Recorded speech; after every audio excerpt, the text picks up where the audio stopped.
Tahun Bapak Ibu. Jadi ketika 1 tahun pra SD, 1 tahun TK ini adalah suatu kewajiban bagi anak kita. Kenapa?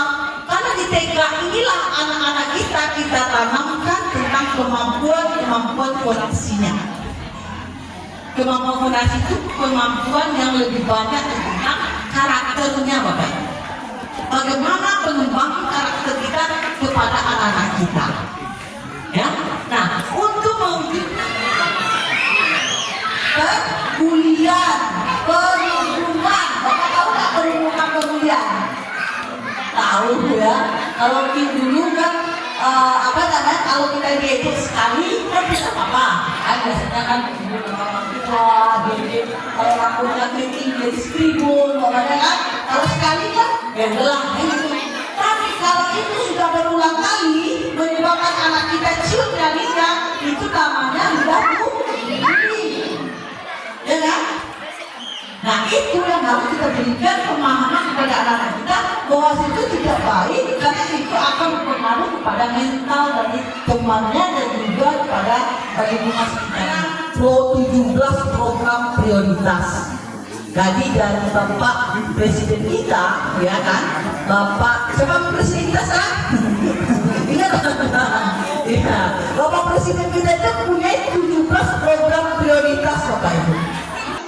Jadi bagaimana supaya anak-anak kita ini menjadi anak-anak yang berpendidikan Bapak Ibu. Ya? Nah itu. Nah kemudian bagaimana anak kita menjadi anak-anak yang punya pengetahuan yang banyak dan kemudian mampu untuk menggunakan digital. Ya, dunia teknologi sekarang ini harus bisa dikuasai oleh anak-anak kita. Kalau mereka tidak mampu untuk menggunakan teknologi saat itu, maka anak-anak kita menjadi lebih mudah. Tetapi Bapak dan Ibu, ya, satu lagi, dunia digital ini seperti apa? Mata pisau, dua sisi mata pisau Bapak Ibu. Kalau Bapak Ibu salah di dalam penggunaannya, itu akan menghancurkan anak-anak kita Bapak Ibu. Ya, digitalisasi sekarang ini Bapak Ibu kita harus hati-hati Bapak Ibu. Jadi ketika 1 tahun pra SD, 1 tahun TK ini adalah suatu kewajiban bagi anak kita. Kenapa? Karena di TK inilah anak-anak kita tanamkan tentang kemampuan koneksinya. Kemampuan koneksi itu kemampuan yang lebih banyak tentang karakternya Bapak Ibu. Bagaimana pengembangan karakter kita kepada anak-anak kita. Ya, nah untuk mewujudkan memakai menyesuaikan itu tidak segitu saja harapan kita. Harapan kita nantinya anak-anak kita itu yang mampu menciptakan. Oh sekarang kita akan bangga, anak saya nggak kasih tahu, kok bisa sendirian nyari-nyari. Nah itu namanya mampu beradaptasi dengan apa yang dia miliki. Tapi harapannya cuma segitu aja Bapak Ibu. Harapannya kita ke depan, anak-anak kita itu benar-benar mampu untuk melakukan perubahan. Mereka bisa menciptakan sesuatu yang baru yang bisa berguna bagi orang lain. Nah itulah yang namanya kemampuan kecerdasan anak-anak kita yang mampu berinovasi Bapak Ibu. Nah itu yang kita dorong.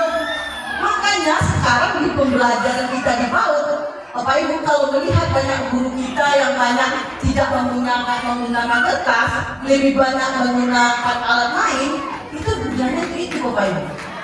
Supaya anak-anak kita itu berkreasi Bapak Ibu.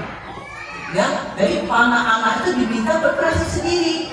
Ide-idenya apa yang dia ingat itu dia bisa tuliskan, bisa gambarkan. Ya, kalau mereka bisa kita fasilitasi dengan buku terus, mereka terbiasa seperti robot.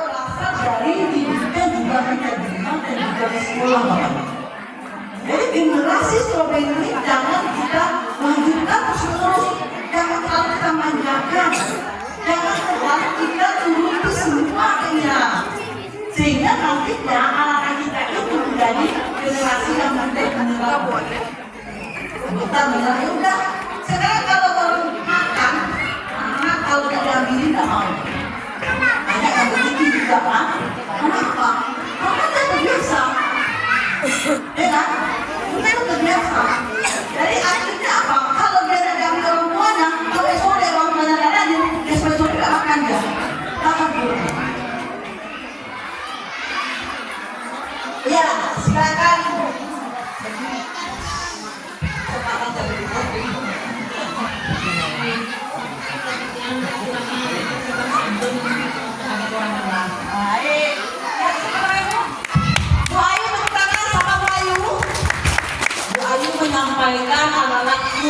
namanya sopan santun kepada orang tua.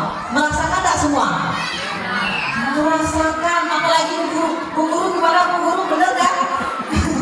Apalagi guru, setiap generasi dia merasakan perubahan anak-anak kita loh Bapak Ibu.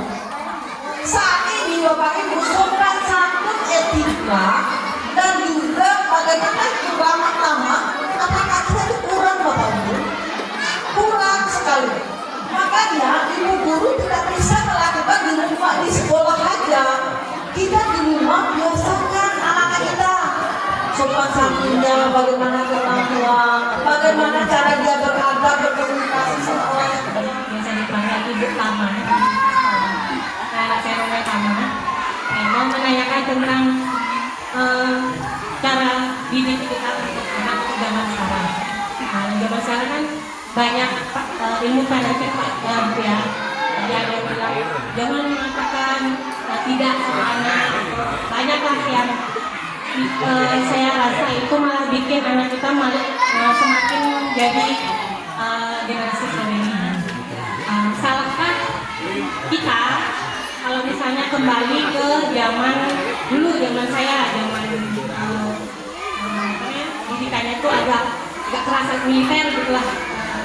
Soalnya bagi saya punya dua anak pertama, kalau udah SMP, yang kedua ini baru TK ini, agak berhasil sih untuk parenting militer, karena memang anak zaman sekarang kalau nggak dikasih tuh agak malah tambah bandel gitu. Apakah salah cara didik saya seperti itu menurut Ibu Arma ini? SMP sama O ya. Nah, kemudian apakah salah kalau kita menerapkan pendidikan anak kita itu secara militer ya, agak keras ya? Nah, agak keras. Nah, keras seperti kata apa Bu? Oh, pemberian hukuman ya. Bapak dan Ibu, pemberian hukuman ya. Cara militer bukan salah ya Bapak Ibu ya. Jadi jangan nanti posisi kita militer itu salah ya, pendidiknya bukan ya. Berarti kita dalam mendidik anak-anak kita itu yang penting kita berikan adalah hukuman, apakah salah atau benar kan gitu Bu Amila ya. Menurut Bapak Ibu hukuman salah atau benar? Hah? Ya, benar bagi yang salah. Tetapi Bapak dan Ibu, hukuman yang salah itu adalah hukuman yang bagaimana? Nah gitu dulu.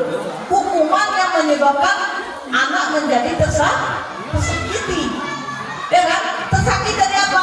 Bisa saja tersakiti dari fisik, bisa saja anak tersakiti dari segi komunikasi atau mentalnya. Ketika anak itu tidak tersakiti seperti itu ya tidak apa-apa. Umpamanya kalau kita menghukum anak sampai kakinya sampai berdarah pecut gitu, wajar apa tidak? Kan tidak kan? Tapi kalau kita hanya memberitahu, ya kan? Kita beri dengan tahu dengan omongan, nah ini salah, kamu tidak bisa begini. Kalau saya punya anak, saya biasa begitu. Karena anak itu tidak akan tidak tahu kalau tidak kita beritahu apa yang benar, apa yang salah.